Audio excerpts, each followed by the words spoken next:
Breacher18 from Breacher18.com, and I'm here with Alex, game designer of River Horse's new published game, Terminator Genisys. And we will be doing a brief demo of the game, so over to you, Alex. Hi. Right, well, basically, this is a skirmish war game, which can be played traditionally on a 6x4 table, as a painting and everything like a war game. But what we wanted really was to give the chance for people to have more like a board game experience as well. So in order to do that, we created a box that has everything in it. Everything you need to buy is in the box, so it's much like a board game. You don't need extra purchases to play the game. So you get the box and that's it. Yes. You can expand a lot. You can buy almost up. You can go over and do more things, but you don't have to. You can just stick to this, and there's like 50 scenarios to play just with the box. So there's a lot of gaming in that box. So I think we could just go through a turn very quickly, because that really is enough to pick up how the game works. So if you decide to try the board game experience, there's a 3x2 table, 3x2 board, which has the war against the machines on the surface on one side. So you would have that. And if you decided to play instead on the inside underground resistance base, which gives you all the underground missions of infiltration and that's the Terminators getting into the base and people with dogs trying to stop them and intercept them. Right, so if we were to play a turn, we would be rolling for initiative. Or tactical edge, I think is the term. I do want that. That's a first. That is a first. That never normally happens. Enter the fake dice. The fake dice is the engine of the game, the activation of the game. So basically, it's an alternating activation game. So I will activate, you activate. We keep on alternating, but not a single model each. A number of models based on what they said. You can get to activate one model, two models, or no models if you roll a fake result. Right. So is this fake? Is this just specifically for this game, or is this based on, as in the RPG, the fake system? Or is that completely I have separate? no idea it existed. So okay, so this is completely separate on its own. Just to clarify for fake players of the RPG system, fake. You know the one? Yeah. Now, see, fate is because two things. One, if you remember in Terminator, there's a big thing of whether our fate is set.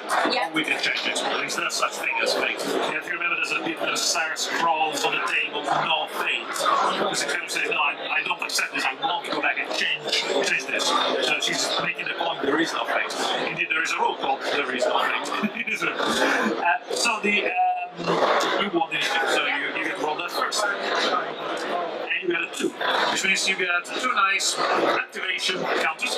You pick 2 of your models. Yeah. Now the endoskeletons, the 10 endoskeletons you get in the box are all the same, but we upgraded one of them to a command endo, so that's your commander. And there's a separate model if you want to, with an antenna and everything, but you don't need to have it. That's just for aesthetic purposes. So people obviously are into their miniatures and they want a different paint scheme or just a different sculpt, then that's something that you can do, but otherwise you have a nice little counter that tells you command 2. I have a command 3 Kyrie, which is the leader of my resistance force, my 16 resistance soldiers. He looks pretty beefy. Yes.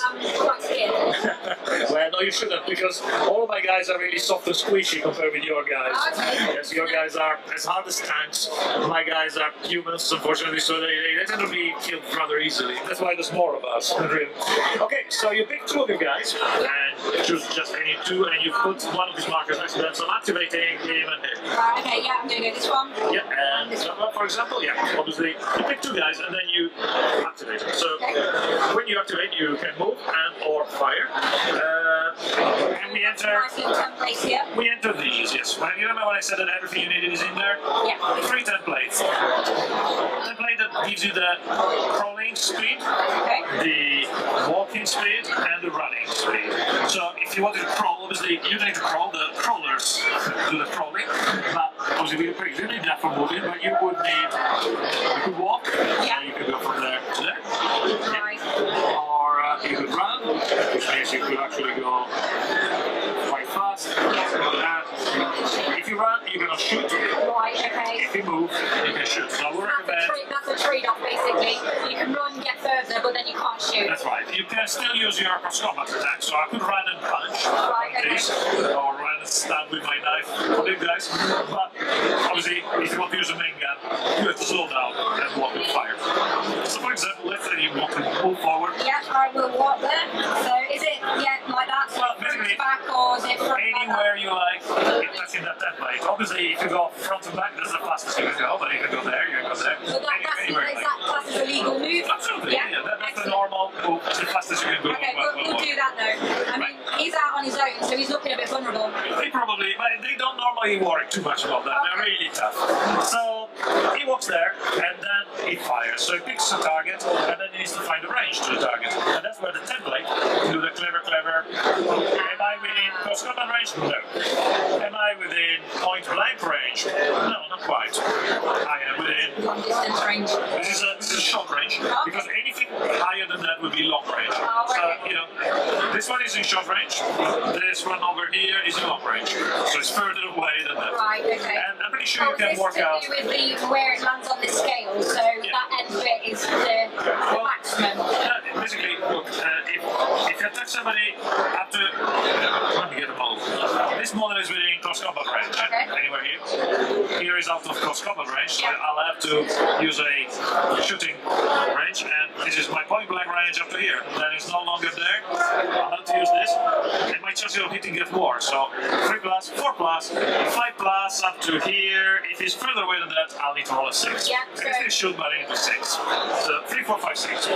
Makes perfect sense. Yeah. You're less likely to be successful if it's a longer shot. If it's further away, yeah. So pick a target. You want to like go, alright, well, I have nobody within short range, within point blank range, so we'll probably pick a target within this range. Now these guys, because they're behind barriers, it'll be harder to move it. Yeah. So I'm going to go for this one. He's got a nasty shot. He's got a big rocket launcher and he's within this range. Sweet, let's go for that. There is no cover. Good choice. So you will fire, here we go. Now, those guys have 2 shots. Okay. And you also mark yourself as activated. Let me show you how simple the stats of these things are. A resistance soldier, so one of my guys, all you have to remember is green, 4 plus, yellow. Basically, that's the green dice. You roll this for hitting. 4 plus is what you need to destroy me, so I am force, you're 8, you're a lot difficult to do. And then the resolution, how brave I am, how resolute I am, is yellow. If you compare, so basically one of these guys is green, 4 plus yellow. Compare with one of you, your skill is higher. You have a yellow skill instead of a green skill. You're 8 plus as opposed to 4 plus, so you're actually much tougher. And your resolution is immensely better than mine. You get a blue D20. So it's really difficult to scare you off or to make you surrender or anything like that. Almost impossible. Quite a scary person. In the game and in real life. I wouldn't think so. Much scarier, something that can actually punch you in your chest. It's designed to punch your chest. That's really cool, because for people who haven't necessarily got a lot of tabletop wargaming background, that definitely makes it a lot more less intimidating. So people who are into board gaming but not necessarily wargaming, I would be a lot more comfortable. I mean, I've got a wargaming background anyway, but that makes it a lot easier for me to get non-gamers into this kind of thing. So that's really good to see. Yeah, that was the plan. To keep it 3 stats, and basically only one is a number, the other one is just a color or a shape. If you're colorblind, there's a shape, so you can actually pick immediately. Really good. There's immediately a, green is a certain level, red is the worst, green is the next best one, yellow gets better, then it's black, actually not white, but we decided to go for black. This is an old set, and blue. And blue is the next, by far. There's a big gap here. And everything is graded. This game has no modifier. There's no plus, minus. It's all, this is the number, this is the dice you roll. So if you're good, you roll if you're bad, you roll a low dice. If you're bad, keep it simple, basically.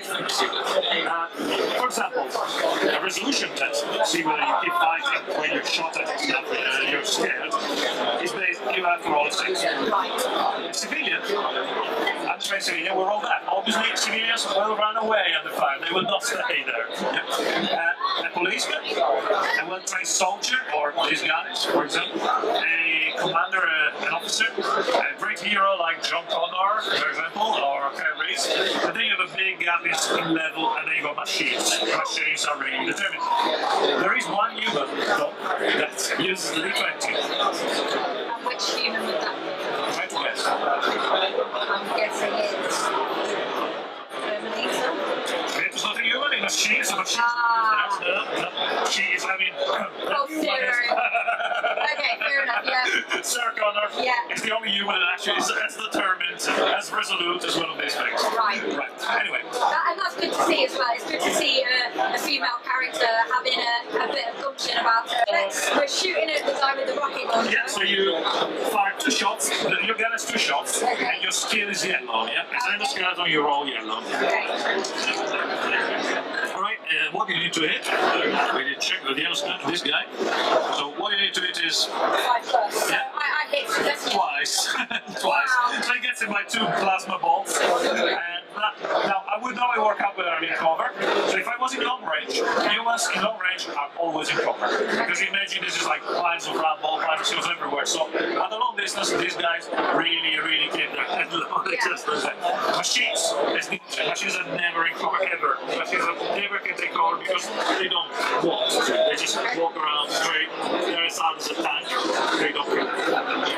But now, because we're not in long range, we're in short range, so I'm gonna go, there's nothing in the way, I don't really have any cover, so I'm afraid no cover for me. So we go straight to the roll to damage. Now, my armor is 4, so the number you want is 4, and the power of your gun is yellow.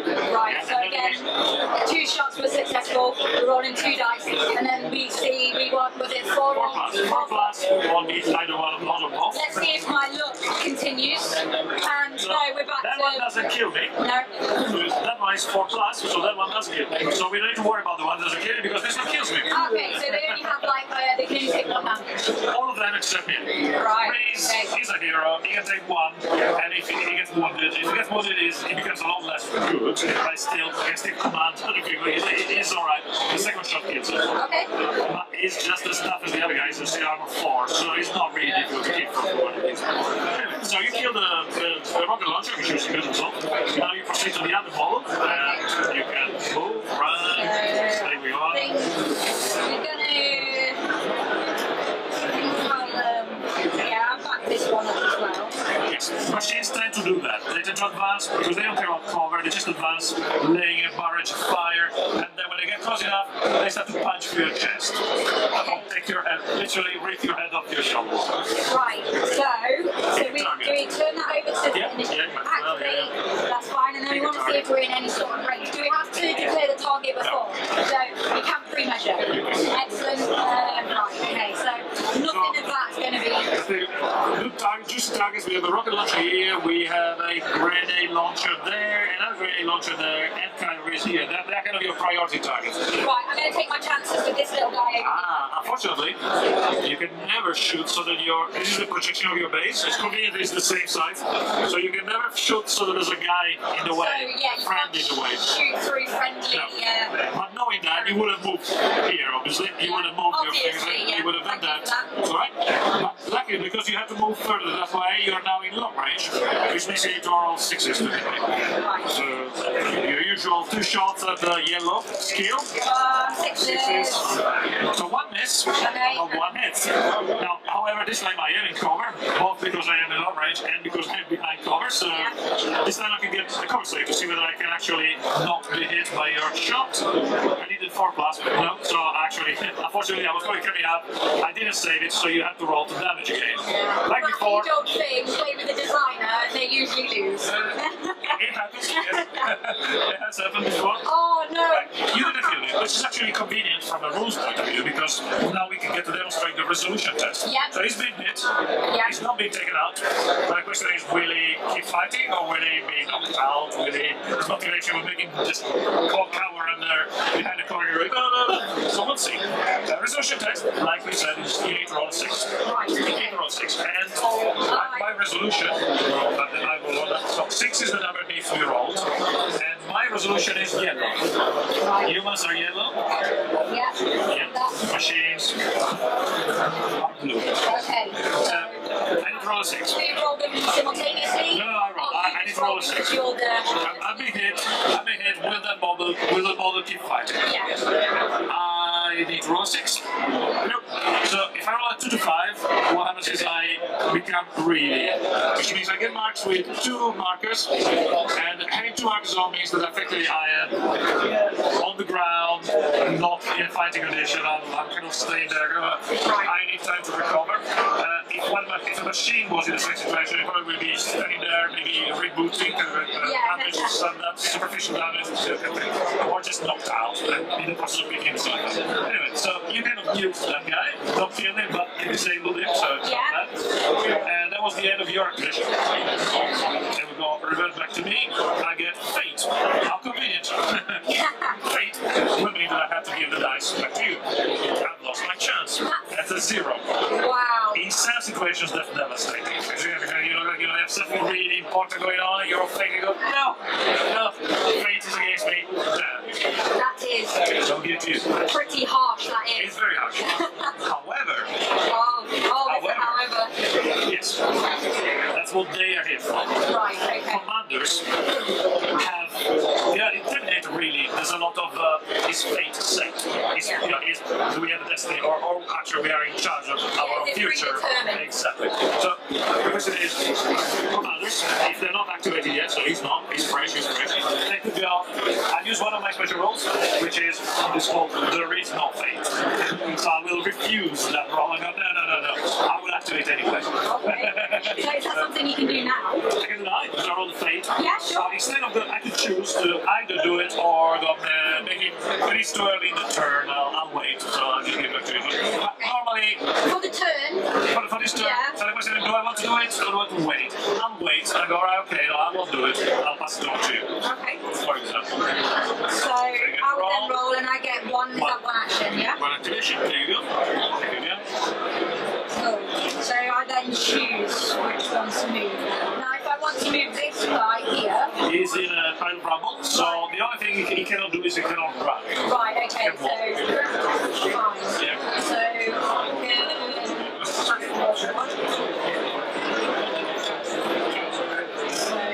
guy would be... Emerges from the rubble. Yeah. So That picks a target. okay, this guy here. Yep. To check, you are not within 4+, so you will need to hit on a 5. So that's 2 yellow dice. Yes. Yes, 5+. Yeah, these guys have 2 shots with the machine. And one misses, 1 hit. There's clearly obviously not covered, so you go straight to the damage roll, and I am armor 4 like everybody else. Right. And then passes to me, and I get say that I now can demonstrate the fate. I go fate again. I go, oh, come on again. Right, this time I will use my rule. So risk goes. There is no fate. I will activate regardless. Instead of giving you back the dice, this time I'll activate. That's fair enough. The second rule they have is called "Come with me if you want to live." Okay. And that means that when they activate, either normally or through this rule, so I activate, they give you back their numbers of activation. So it is a command 3. You will give me 3 tokens back. So I go, 3 tokens, 1 on him, and he can pass them to other soldiers within command range. So it will go, you with a grenade launcher, you come with me if you want to live. And girl over here with a shotgun, you are within range, so you also activate. So he activates Alfred, he's a come with me if you want to live rule.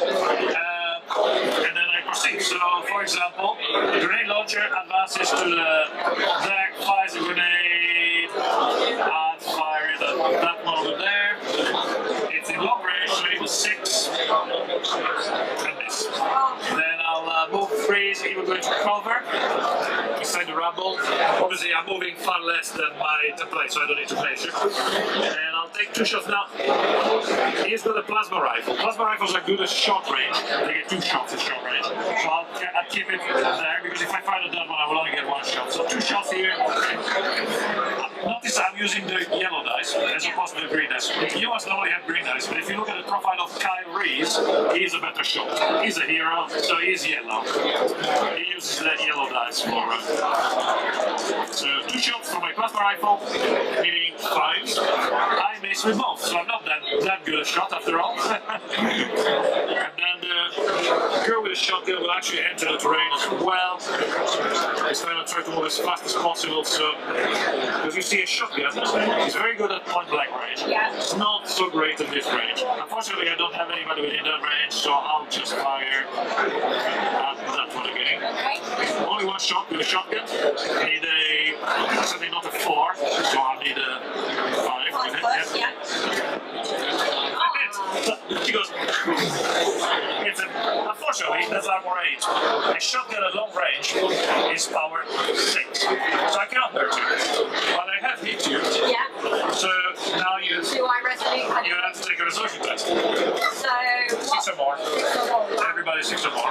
Nothing. So if you just get hit, keeps going. And that demonstrates very well the fact that actually, even if you have just assault rifles, normal weapons, but actually cannot destroy the Terminator, it's still worth shooting at them.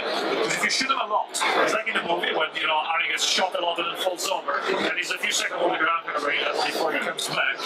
That's the moment where if you shoot them a lot, you may end up lucky, you may fail your test, and you may go down. If you go down in that position, then maybe one of these guys could come out, get within that range. And basically, if there's a Terminator partially disabled like that, and you run within range, you can do, so say you run over and go attack. Yeah. If you do that, you put a sort of fish-off Terminator, which is slightly disabled, which is breathing, you have a much higher chance of taking them out. These are so hard to take out of the range. And so that rule is definitely a coup de grace. You cannot shoot somebody in the face. Yeah, so just as they're about to get out, they're just like put them they're down. activating, it's going to go in your face, plasma rifle in the nose, and shoot. Or just knife, knife open a few circuits and destroy something. So you have a good chance of destroying them. And that, of course, is a coup de grace rule, but we didn't quite call it a coup de grace. Can you guess what we call it? Because it's Terminator. Not I'll be back, is it? No, I'll be back is the one where you turn into a crow. There is an I'll be back rule, but it's not this one. This rule is called Hasta la vista, baby. Brilliant. So that was the. It wasn't difficult to just get a lot of the quotes from the movie. And again, the tongue-in-cheek moment. I mean, it always has a little bit of irony. Yeah, a bit cheesy, which is what we love about the film. Absolutely, and I get that. Yeah, there's lots of. It looks great. It plays really simply and very quickly, which is something that I really love about it. We haven't always got time to spend hours playing tabletop war games, and the fact that you've made this into a viable board game is fantastic. So is this available to purchase now? It is, yes, from Mortal Games. From Mortal Games, okay. Yes, they are the distributors. River Horse made it. Mortal Games are selling it for us. And yes, as you said, keeping it more gamey has made a very good little fun game, which if people want, they can start to add tanks and vehicles and bring it out and play it. So you can beef it up if you want. You can play 6.4, 3,000 points. This is a 500 points game. The scenarios vary a lot. There's like 6 missions and 6 scenarios. Okay. 6 missions and 6 deployments, which means you can get 36 different games just here without having to go on the reverse. So there's a lot of playability. And there's one thing that I did mention later. We have mentioned. Okay, if fine. you have another minute, I'll just talk about sure, this. go for it. This token you have there. Yeah. And I have it here. You have one to start with. You can purchase more with points. These tokens are your agents standing by near your time machine. And say that finally in the game you hit Reese, I have to roll for his resolution, or even better, one of your machines has to take a resolution test and rolls a 1. 1 is bad. If you roll a 1 on a resolution test, you retreat. You go back to base, you're killed effectively. So basically the machine will go, high camera damage, return to base to repair, just turns around, walks away. So a 1, really bad. In a very important moment, terrible. You roll the 1. You go, actually, what about sending my cyborg guy in the past and inform this and make sure that maybe this guy is not quite a good shot because we killed the guy that trained him, or maybe we killed him so he's not actually there at all. So you send agents in the past to get a reroll. Right, it's not going to come for innate, is he? Always. Yeah, that's part of it. Absolutely. So you can get a reroll by spending that. Okay, fine. And you have to make up a nice story to explain why you get that. But more importantly, I also have agents standing by. So you could do essentially the same thing. I could send agents trying to stop your agent from accomplishing their mission. So I could go, right now, we'll send an agent to stop your guy. If we do that, then we'll have a little fight over here between, that's the roll off. So your agent, my agent, I kill your agent so you don't get your reroll. Or you go, no, I kill your agent, you kill my agent so I do get my reroll, and you get a reroll. And you go, instead of a 1, I roll a 3, which is not bad, but it's not great. But so you can change the class towards the future. Which is very thematic and is a nice little extra. I really like that. Well, thank you, Alex, for taking the time to demo the game and speak to us. And thank you guys for watching this video.